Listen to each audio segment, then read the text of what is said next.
ગજેન્દ્ર મોક્ષની ઘટના પછી દેવતાઓ અને અસુરો વચ્ચે ઘણા યુદ્ધો થયા. દેવતાઓને શક્તિ ખૂટી ગઈ હતી. તેમને રાક્ષસો સાથે લડવાની શક્તિ જરાય રહી નથી.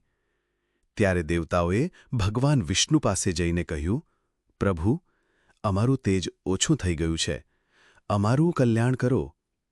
ભગવાને સલાહ આપી, તમારે અને અસુરોને મળીને ક્ષીરસાગરનું મંથન કરવું પડશે. આમાંથી અમૃત નીકળશે. જે અમૃત પીશે તેને અમરતા મળશે.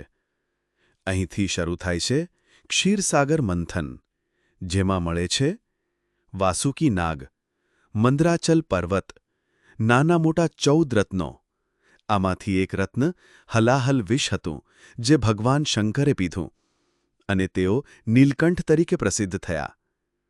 લક્ષ્મી માતાનું પ્રાગટ્ય, અને આખરે ધન્વંતરી સાથે અમૃત કલશ.